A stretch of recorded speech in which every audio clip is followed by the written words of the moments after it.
Umarangkada na ang unang araw ng balikatan exercises na pinagsalin na puwersa ng Pilipinas, Amerika at ng France. Git ng Philippine Navy, hindi ito paninindak sa China at sa iba pang umaangkin sa ating teritoryo sa West Philippine Sea. Nasa frontline ng balitang yan si Rainiel Pawid. Pasado alas 9 ng umaga, nagsimulang maglayag ang mga naval ship ng Pilipinas, Amerika at France mula sa Puerto Princesa, Palawan patungong West Philippine Sea. Ito ang mga barkong kasali sa itinuturing na pinakamalaking balikatan exercises. Dalawang barko ng Philippine Navy ang kasali, ang BRP Ramon Alcaraz at BRP Davao del Sur. Dala naman ng US Navy ang kanilang USSS Harper's Ferry, habang ang French Navy sakay ng Floreal-class frigate FS Vendémiaire. Nagkaroon ng division tactics ang apat na barko. It aims to enhance the capability of our officers in maneuvering a ship involved in a group formation and the capability of our personnel in decoding and encoding tactical signals and solving them.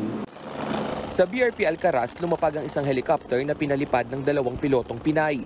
Ang onboard ship landing, malaking tulong daw sa water emergencies. May monitoring at inspection din ang Navy personnel sa mga lumapag na helicopter sa barko.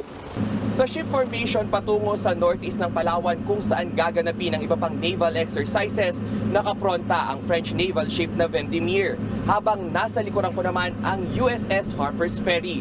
Pero giit ng Philippine Navy, ang pagsasama-sama ng tatlong bansa hindi nangangahulugan ng sanib puwersa para sindakin ang sinuwang umaangkin sa West Philippine Sea.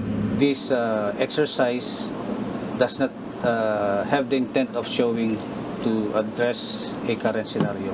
It only aims to enhance interoperability and capability of personnel. Pero ang China una nang umalma sa Balikatan 2024. Hindi raw dapat ginagawang arena ang karagatan kung saan ibinabalandra ng mga bansa ang kanilang puwersa. Kaisa raw ang China sa maayos na pagresolba sa maritime disputes, pero hindi raw sila papayag na maabuso ito. Nagbanta rin ang Beijing sa gagawin sa BRP Lake Caliraya, ang barkong made in China na planong palubugin sa Ilocos Norte. Sa article ng Global Times na kontrolado ng China, nanunubok raw ang Pilipinas sa pagpili ng enemy ship. Kung mapalubog man ng Pilipinas ang barko, hindi raw dapat tayo ma-excite at mag-ilusyon na kaya rin nating palubugin ang mga totoong barko. May hangganan daw ang pagtitimpi ng China at handa silang gumawa ng hakbang na hindi kakayanin ng Pilipinas. Tatagal ang Balikatan Exercises 2024 sa iba't ibang bahagi ng bansa hanggang May 10.